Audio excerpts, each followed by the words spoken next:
All right, should be up and running now. Yeah, let's go for it. Perfect. So, welcome everyone to the Sensei Ask an Expert webinar for September on how organizations are using the new Microsoft Planner. Next, please. So, just a few housekeepings before we begin. Just please remain on mute throughout the presentation. If you do have a question, just raise your hand tool or use the chat function. Thank you. So, our presenters for the day are Phil and Ryan. I'll hand it over to you guys. Thank you very much, Ellie. Hello, Phil.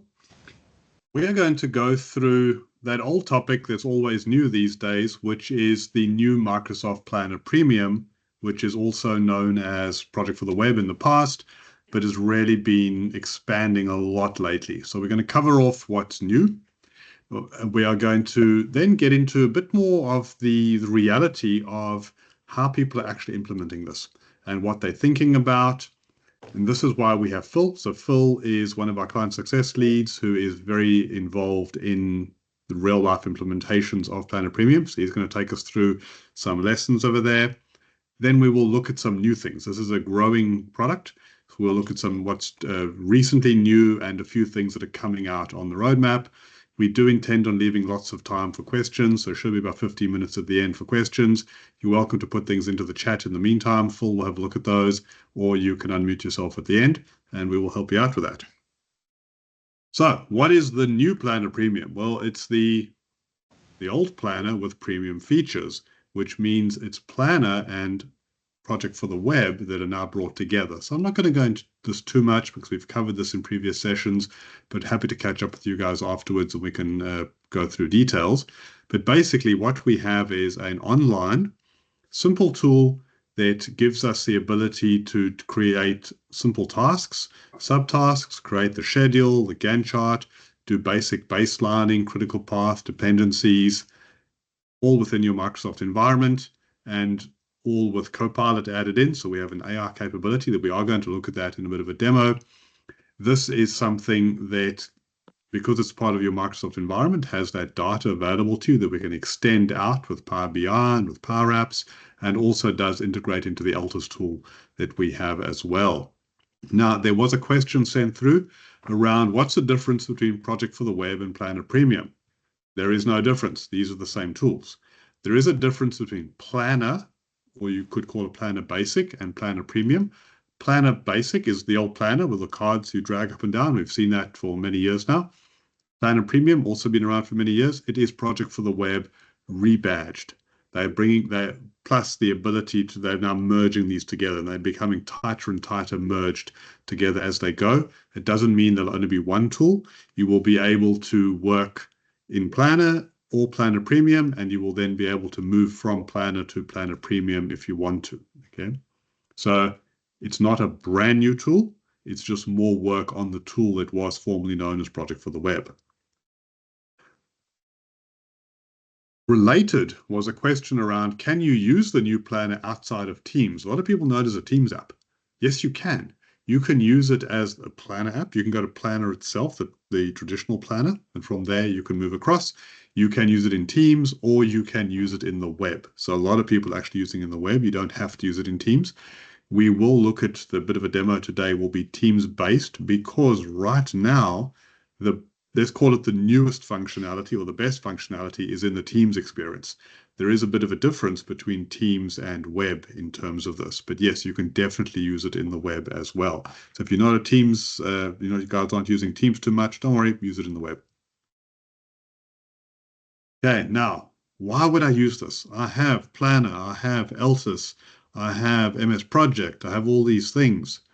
Well, let's think of it between Planner and Planner Premium. It's Planner with premium features, which essentially changes the nature of what it is. If you need to work all by yourself, so you're just working individually, you just need to track a few tasks, you know what? You can use Planner, no problem. It's available and free to everyone, so use that. If you need to collaborate with teams and you want more of that common approach, single source of truth, you know what? You can still use Planner.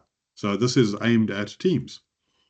But then you get to this green line. And what the green line really is about is when we go from just Planner, which is about cards, basically, just tasks, with no relationship. We're going to get Ellie to just go through and mute everyone except me, of course, and except Phil, if you get a chance.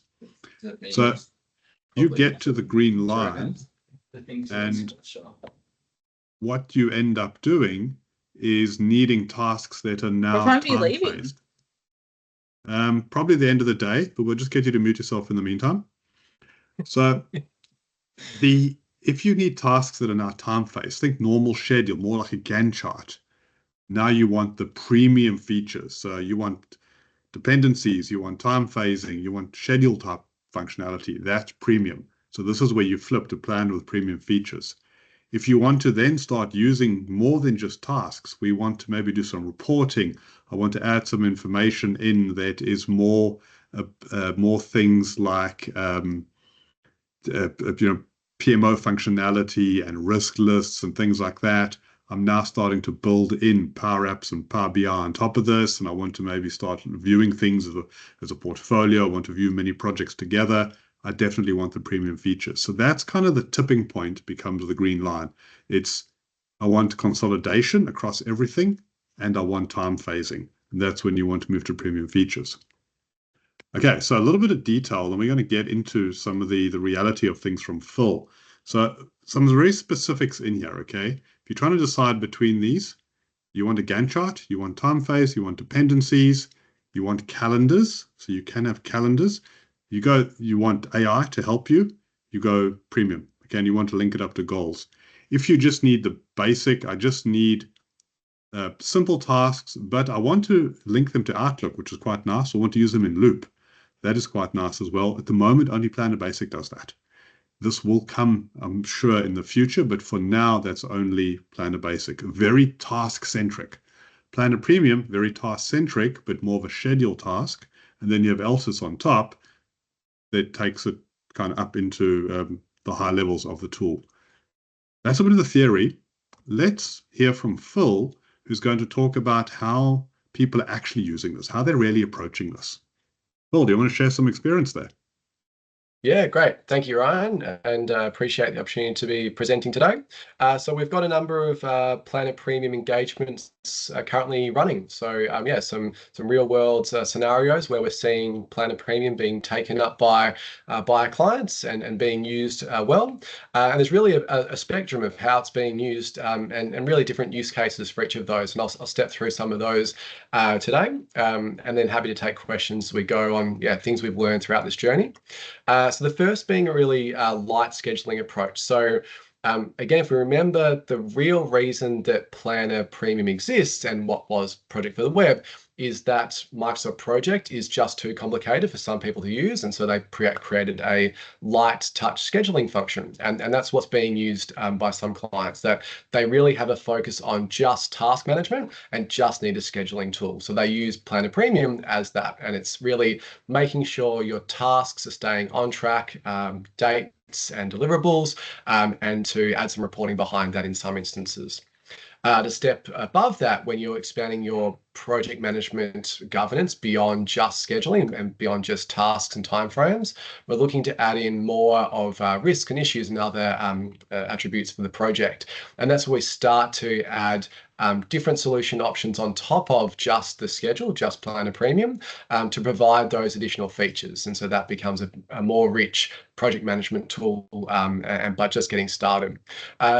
Beyond that, again, we start to see the Power Platform being utilized to its full extent. So we start to see work management being comprised of multiple tasks across multiple different tools being combined into a single platform and having a Power App or using the Power Platform as that basis. So when we start to add things like Power Apps and Flow and Power BI, we start to get a more comprehensive project management tool and can start adding more and more functions for PMs and the PMO to use.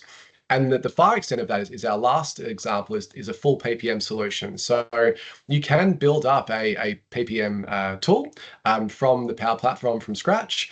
Microsoft gives you the accelerator platform or option as a stepping stone, as that first step towards that end goal. It gives you a standard risk register, an issues register, Your tasks tab is a Planner Premium schedule, so it's using Planner Premium as a scheduling engine. But this is very much meant to be that first step towards a PPM solution. But it's really interesting that you can build an in-house tool and PPM offering from the ground up, and you don't need a subscription or to pay for licensing for it above Power Platform licenses. It might be that scenario where you've got quite a comprehensive spreadsheet that you're using as your PPM tool. We know we all kind of started there, and you want to take that step towards something more comprehensive, and that's where that Power Platform begins to build on that. So an accelerator from Microsoft is a really good starting point. Later on, I'll touch on my recommendation, my guidance of how to get started kind of with this broad range of tools, where I see the best value to get going. But yeah, these are the kind of the different options that our clients are taking up depending on their project management maturity at this point. Thank you very much, Phil. Okay, what we're going to do is we're going to just look briefly at the sort of technology behind this that sort of builds on what Phil's explained there, and then we're going to look at a bit of a demo. Okay, now if we summarize what people are using Sensei to do, it's essentially to go beyond just the team member view who is able to go to Planner Premium directly.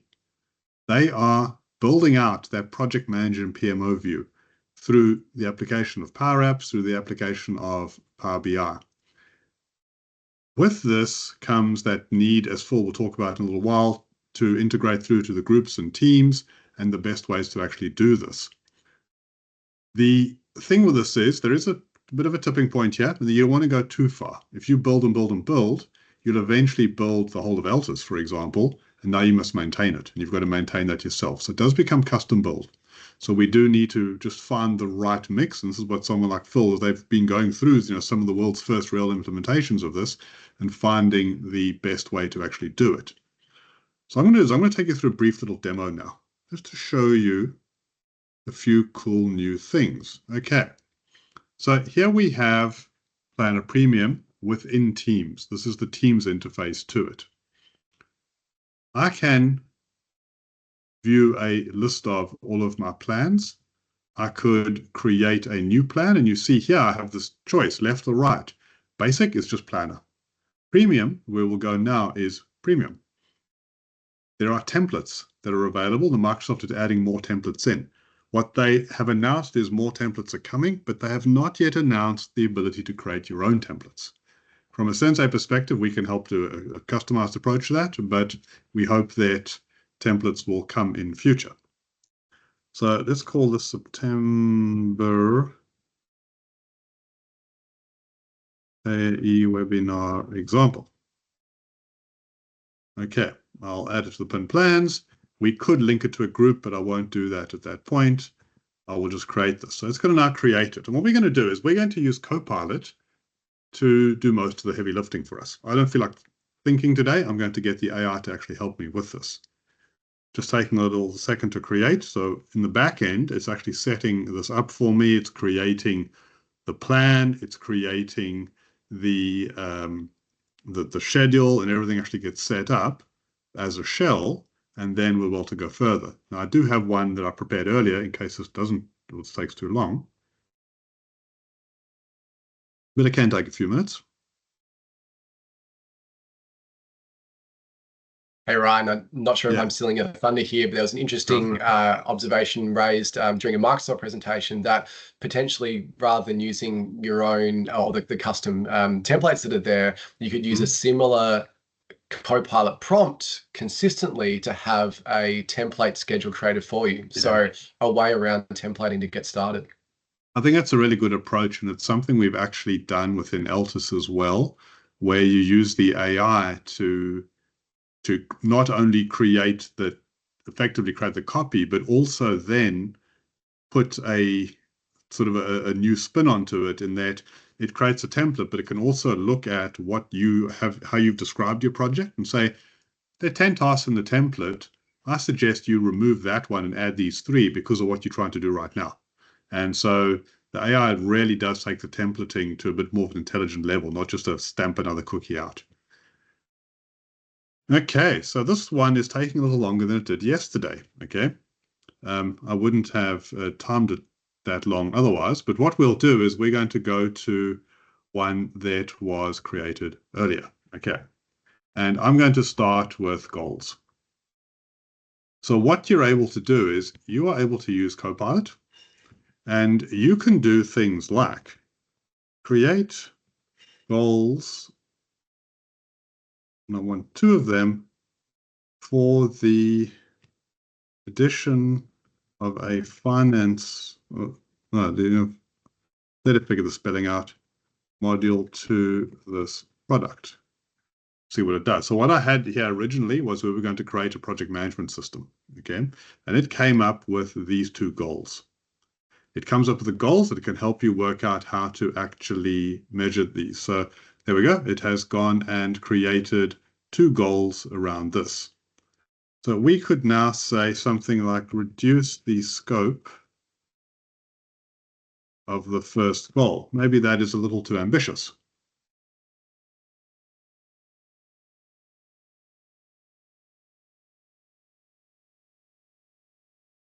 Did I change that?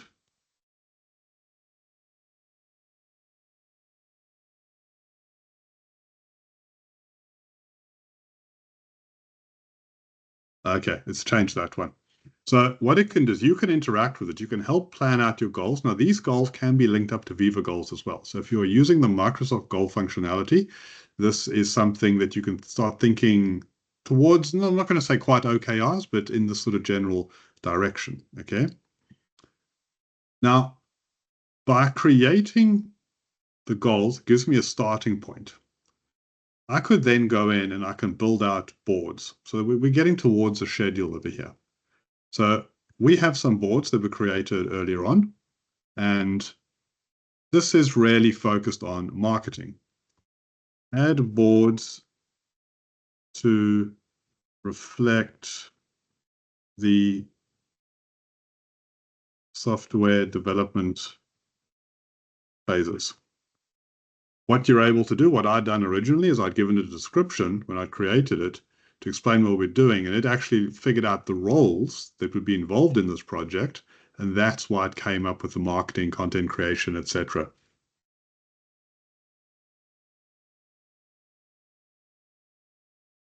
So what you're seeing here is not Planner Basic as such, but it's Planner Basic-like functionality if I just want the board approach.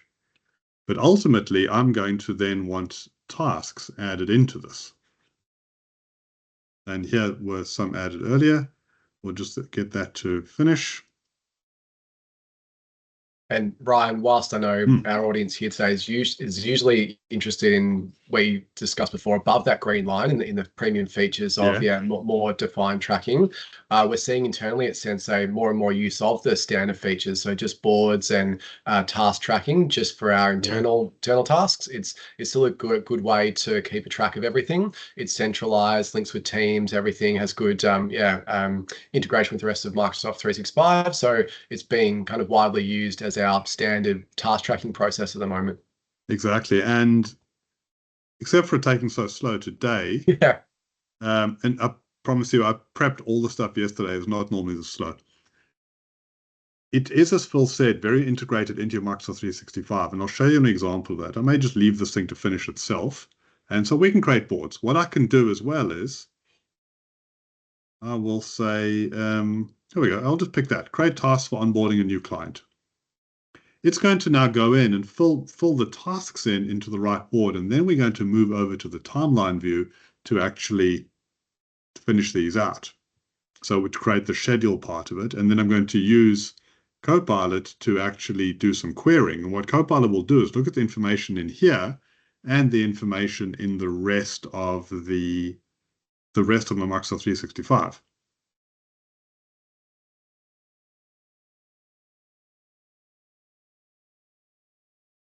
Come on, Copilot, the hamster must be tired. It's obviously lunchtime.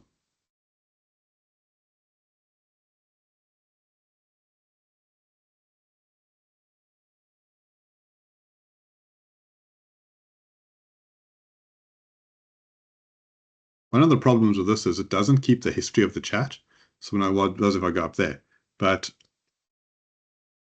if the next part doesn't work, I'll show you in the chat history.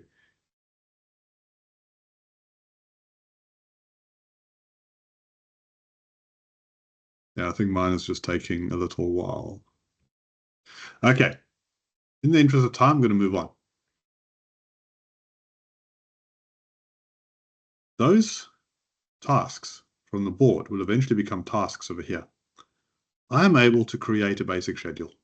I can have summary tasks, subtasks. I can link these together. At the moment, it's only finish start that is available. It doesn't give us start, etc., but I'm sure this will come at some point. Not there yet. I'm able to have milestones. I'm able to, on a particular task, so if I look at this, I can assign a resource. I've assigned Pete over there. I can manage my effort, my duration. Okay, sorry, actually you can do these now. Something's new. This is growing all the time. I can track commentary, so by linking this to Teams, so that the chat through Teams can come in over here. I can connect these tasks up to goals. So you get quite a decent task management system. What you're also able to do is view things like the critical path. You're also able to create a baseline. At the moment, there's only one baseline. We'll talk about this a bit more when we get into what's new and coming around this. Now, this gives us a fairly decent task tool. What I'm able to do is things such as ask it things like which tasks in this plan are late. Let's hope it always does come back, and if it gets slow, there we go. Okay, so it's come back, it's sped up now, it's telling me what's late. So I could now ask it and say, okay, I need to get some more people assigned to these, okay? So which team members are not assigned tasks this week? We do have resourcing functionality in the people area within here. Now, if you look at this, you will see that these people are not assigned. We can then drill further. So if I say, what's Pete doing next week? So there's Pete over there.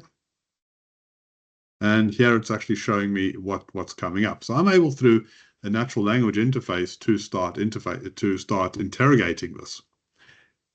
What it will also do, though, is it can get out. If I ask the right prompt, it will actually say that people who aren't on here, who's not busy in the wider organization, that I might want to get involved, okay? So if I ask what resources are not busy this week, this should now, I'm widening out the prompt here. Okay, it's coming up with the same thing. What it will generally do, it is generative AI. You won't always get exactly the same answer. But what it usually does is actually then look wider. It will come up with Phil and Ellie, etc., and suggest that you could get them involved. Now, one of the things that you're able to do here, some newish things, is we can do exports, but we can also do calendars. So there is the option to have a calendar, so a custom calendar. So you can see a few being created over there. So now we can get calendars coming in here. So it's starting to become a decent scheduling tool. So what we're going to do is we're going to look a little bit at, where were we here, at what you would need to get ready for this if you wanted it, and then we're going to move into new things. So I'm going to just talk you through a bit on the recent Microsoft roadmap on what is new. So Phil, if you could maybe just take us through some of the lessons you've learned as what people should do to prepare. Yeah, absolutely. So we'll be really honest that behind the scenes of Planner, there's still a bit of a mess in the back end. So Microsoft are really quickly trying to catch up from the transition from Project for the Web into this Planner solution. And it's a little bit messy behind the scenes, but we're trying to work with that. So the linking for groups and teams and which environments and things like that, Needs a bit of work, but from my recommendation, there is a really good use case here to get some really great value with very little investment upfront. My recommendation, the P3 license gives you the vast majority of the functionality you need. So there's often a request of what type of licensing do we need and what can we get away with not having. There's scenarios where you can use just your Microsoft 365 license to view tasks you're allocated to. The P1 license gives you some access, but your P3 license will give you the majority of access. My recommendation is for your investment, just look at giving everyone P3 licenses. That will give you a huge jump forward. The next piece would be to grab the out-of-the-box content pack for Power BI that Microsoft provides. It's still the old one from Project for the Web, but it gives you a huge jump forward in getting some reporting alongside Planner Premium. And the last piece is what we've got here, the Teams integration. The Microsoft preference is to have a one-to-one mapping for your project with the team. Now, a lot of people get put off by this to say, we don't want to have, if we have 100 projects, we don't want to have 100 teams. Now, Sensei is doing this. We do have a one-to-one mapping, and it's not out of control at the moment. I can understand it might get out of control, but until that point, we're managing it quite well. The massive benefit you get to this, if you have your P1, a P3 license, the Power BI connection, and a Teams setup, you have most of the functionality you need to manage projects. So you'll have your schedule through Planner Premium. Teams, you understand you can extend it quite consistently to capture risks and issues and your conversations and documents. And the only piece you're really missing in that would be the enterprise governance. So by using kind of the Altus tool, you add that by having standard risk registers and standard reporting across everything you're entering. But if you don't need that, without much investment in an actual solution, you get that just by having Teams connected, having Power BI, and then having your schedule through Planner Premium. So that's kind of the best value you could get by just starting out. It's my recommendation if you were just going to dip your toe in. The next piece is in here. So the environments, it's better to have multiple environments and not use your default. But there's different ways we can work with you to set these up. So the Teams example before, we had the request to not have the one-to-one mapping, so we set up channels within a team rather than a team per project. So there's some preferences to set up to get started, but there's certainly some options of working around these as well. Okay, thank you, Phil. What we're going to do now is we're going to take you through some new things, which some of them are very small. So if I just bring up our little example again, one of the things that we weren't able to do in the past was quite simply resize the columns.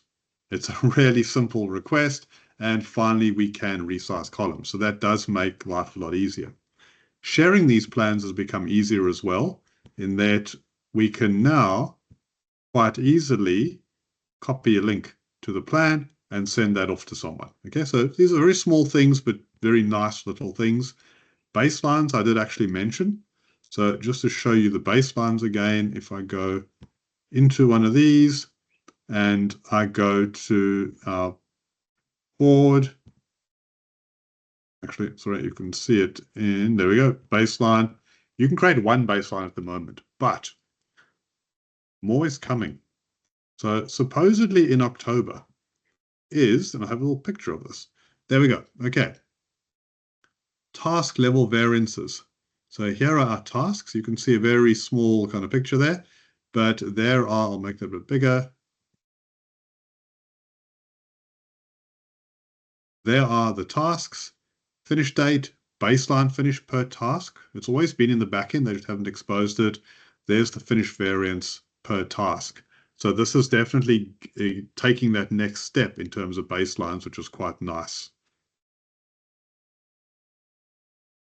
There are performance improvements coming. Now, I've never had any performance issues with Planner Premium myself, except for the Copilot part. That depends on the day. Again, when I'm doing a demo, it's slow. They are bringing, as I said, more templates in. Copilot, not talking about Copilot, isn't currently available in the web experience. So if you use Planner Premium through the web, you don't get Copilot, but this is coming soon. Okay, so these two are starting to converge in terms of functionality. There is a little confusion around Planner, the entry. If you go in via Planner itself, if you just go to Planner in your website, there's no way from that to get across to Planner Premium, and unless you're in through Teams. So they're fixing this. So they're creating all the channels to where things go. So as Phil said, there's a bit of stuff going on in the back end to actually kind of smoothen all this out. Resource allocation and let me escape out of there. So just to make people realize, you can assign resources to tasks. You do have a resource pool within this, and we do have the ability within here, where have I gone, to have resource views starting to come out.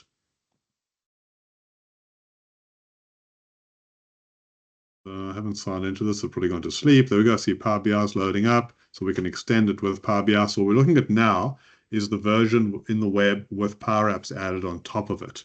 So this is able to be done, and this starts giving us dashboards, etc. And this can include basic resource functionality as well. So there is the option to get resourcing into this. We just go beyond what we were showing first and closer to what Phil was actually talking about.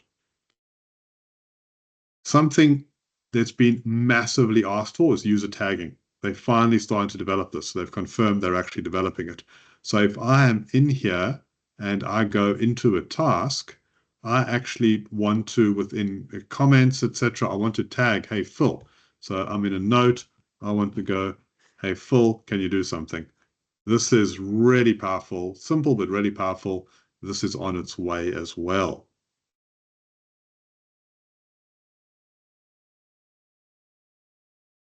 Okay, now, Whiteboard. Whiteboard has been around for a while, actually, but I don't think a lot of people use it within Teams.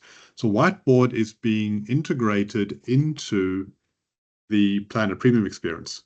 So it will give us this ability to now, within a plan, have a tab. As you can see it there, we've got the normal grid, boards, timeline, etc. We'll have a whiteboard, and we can create a whiteboard. We can start to create.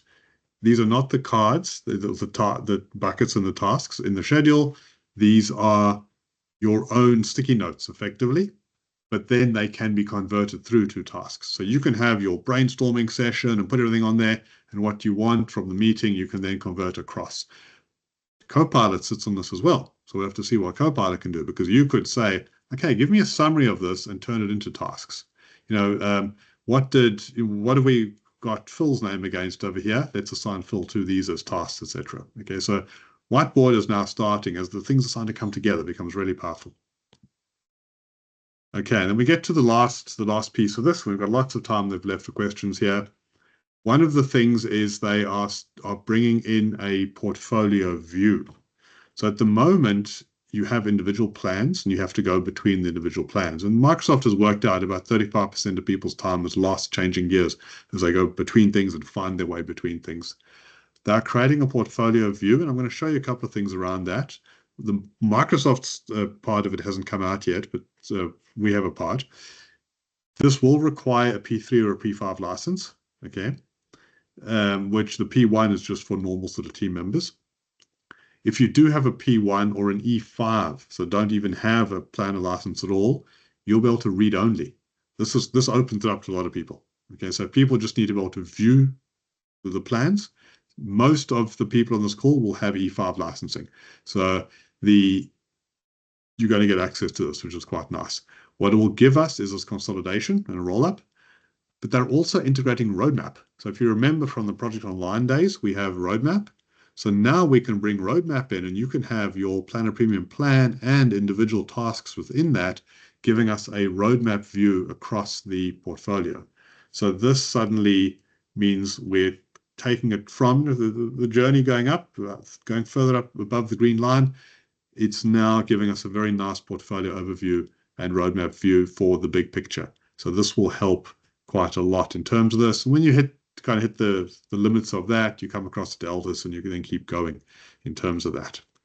Now, you do have the ability to have like we saw over here, if we add in Power Apps and Power BI, We can have a portfolio view across all of this. We can have portfolio level reporting.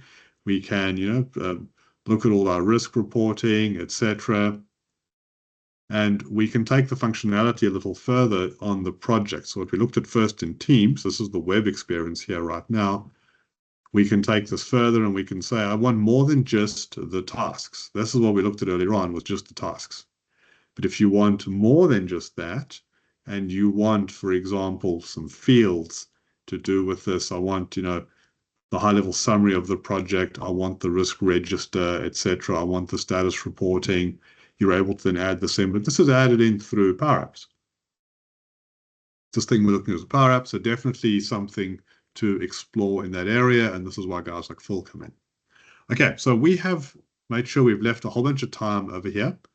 So we should have a bunch of things in the questions. And if anyone wants to ask any questions, please feel free to unmute yourself. And we are more than happy to spend the next 20 odd minutes going through questions with you. So anyone got a question? Phil, can you see the chat? I actually can't see it right now. Anything in there that we should talk about? Yeah, there's been a couple of questions. I've given some quick answers, but maybe we can go through some of them in some more detail. Yeah. And potentially whilst people are preparing any questions, and happy for you to put your hand up and interrupt us. But one was around resourcing and baselining. I was wondering if you can bring up that Power BI report you just had, and we can have a quick look at that. So I mentioned before, so this is the Power BI content pack that Microsoft provides for free. So you can download it and you can connect it up to your Planner Premium environment, and it just works. So you get a base level Power BI dashboard to start with. It mostly works. Mostly I works, will just say, I do want to put a caveat on this. It's an example. It's not supported. This is why you want someone like Phil to actually finish this thing off for you and get it working properly and actually add in all the other functionality that's missing in here. Pretty rough. I wouldn't go live with it. I would get Phil to polish it off for you. And so part of this is that it's coming from the project for the web days. So it was restrained on what it could provide in terms of resource tracking. If you see here, it's got progress on tasks, effort, hours, task count, and overdue tasks. So the task count and number of overdue tasks, it was really looking at counting the number of tasks assigned to people and that were past the due date, and really that number and count function. Whereas now there is more resource capacity planning available, and maybe I'll get you to jump into one of the plans you have, and we'll have a look at the resource assignment view, because what's been the big jump is that moving away from just number of tasks per person per week, where it was using that count function, it now looks at having the resource allocation time phased, so you can actually see hours by week. And yeah, if you have a look at the resource assignments, I think it's under the ellipsis there.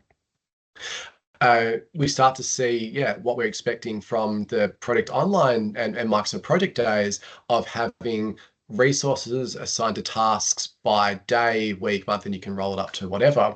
And this is really powerful. So I mentioned in the chat, there's a project or a resource capacity planning tool available. So we've used this data to then look at capacity. And you mentioned before, there is enterprise calendars available. So we can look at working time and non-working time and look at capacity of resources.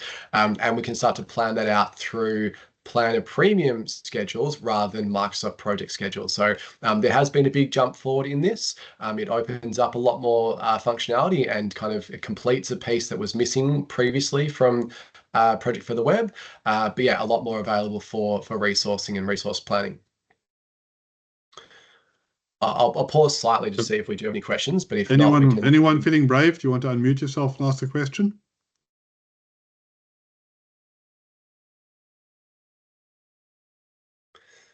We did such a good job explaining things, and no questions there. Yeah. Anything else notable in the chat? So the question here, so does that mean likelihood of over allocations removed or reduced? Yeah, that's right. So tracking allocations is a big one. So when we look at a resource calendar, we can look at working time, and if they're allocated to a single project or multiple projects, and too much time is allocated in that day, week, or month, we can start to raise those over allocations. So the tool won't stop you from allocating too much. It's the reporting side that will highlight that someone is over allocated or underallocated and allow us to run that resource management function. So that's what becomes available from this this resource assignments. It's a bit just beefier than just how many tasks is Bob allocated to this week. And if he has 10, is that too many? Maybe they're 10 small tasks. But when we get to effort, whilst it is a big jump from planning and scheduling with using effort, it does give you that value of resource capacity planning. Imagine a heat map, a Power BI heat map showing resources that are red if they're over, and they're blue if they're under, they're green if they're just right, etc. So this is what suddenly becomes possible now. Yeah, sure. A couple of things, Charity, happy for you to jump in.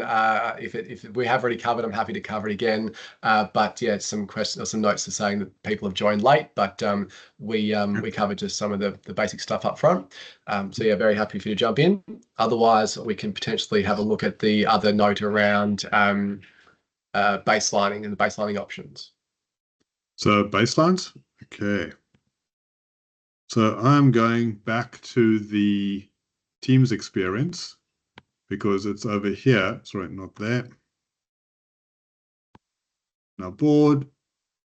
And sorry, I keep missing my baseline button. There we go, baselines. So it depends on, I'm not sure when everyone came in. Microsoft currently has one baseline. So it baselines the entire thing. You push the baseline button. You can give it a name. So I called the 2nd of September baseline. You could add a note on this. This was baselined after Ellie approved it. And it will then baseline the overall project. So top level. But we know behind the scenes, they do have the other, they do it to the task level. They're just not exposing that right now. But this is coming very soon because what they have shared is this. Let me try and make that, no, that's not big. That's kind of readable. Okay, so we have all the individual tasks here, their individual baseline finish dates, and their individual variances. This has been said for October, but it's like it's now soon. We'll see what comes out, okay? And when. It may come out in pieces still. Just because this is there doesn't yet mean we can then have multiple baselines. We'll have to see if that becomes a thing, don't know. But more baseline functionality on the horizon. Yeah, so the really interesting part of this baselining feature is the interface they have for it. It's when you update the title is that it saves, and so you can kind of rebaseline any time by updating the title, and there's no button to save or submit that. So a bit of a strange interface to get started with Microsoft. But I mentioned in the chat there is also a baselining function we have available for multiple baselines. It uses that process when you do update your title. It pushes more data into a different table. It does require a little bit more behind the scenes to have it set up, but the end result is, I'm sure, is what everyone's looking for. That you have your current plan against an initial baseline, and as that changes, you can re-baseline and then track the variance of those over time. And it can be project level, or then, like you said, Ryan, we're looking to get down to task level variances on dates. Yeah, so that is a sensei enhancement around this. So this gives you this overall tool will get you a good start for very much task-centric. Once you're starting to do more, you get people like Phil involved. Okay, 15 minutes left. Any other questions? Always run over on questions. Yeah. Just a question on title of what? You mentioned changing the title and then it rebaselines. That's a bit strange feature, but what title are you talking about? That. The title of the As soon as baseline. we change that name, it takes a baseline. Create another one. Behind the scenes. Or creates another one. It's a very strange feature. Okay. It is, but it's a good way to do it. It's an easy way to do it. But the point is, as Phil was saying, we now have multiple baselines. Okay. Where can you see the multiple baselines? In a report. You can't see it in here yet. So that's in the back end. It hasn't been exposed yet. But as Phil was saying, we have a way of getting it out, and we have other ways of creating multiple baselines as well. So what's the baseline is measuring to, the one you currently see on the page? That's right. Yeah. Yes, yeah. The fields that are in the pop out is really the only opportunity you have to review it. It'll take high level dates. Unfortunately, it doesn't show it in the timeline or anything else, as we're used to in Microsoft Project, having that view of where your baseline bars were and tracking your task movements away from that. But at the moment, this is all we get. So yeah, high level start and finish dates and your movements away from those. But more's coming Okay. there. Thanks. There is. Ryan, there's one in the chat. Improvements to the roadmap feature in Premium. You mentioned it's coming in the portfolio release, but anything else we've heard about for the roadmap function? No, I haven't heard about anything on the roadmap function itself. What we have heard is that it's being integrated in. So here's a little picture of it in over there. So it becomes another tab. So basically, roadmap will just be one more tab, but so it's a tab, but it's on the higher level. It's on the portfolio level. So you can see here where it will physically be is not inside here, but when I go to my plans, I'll have roadmap over there. Then I could add, you want that one and that one and that one. You want individual plans on, and then you want pieces of those plans on there as well. So Microsoft's obviously had this functionality for a while. They've then incorporated it in over here.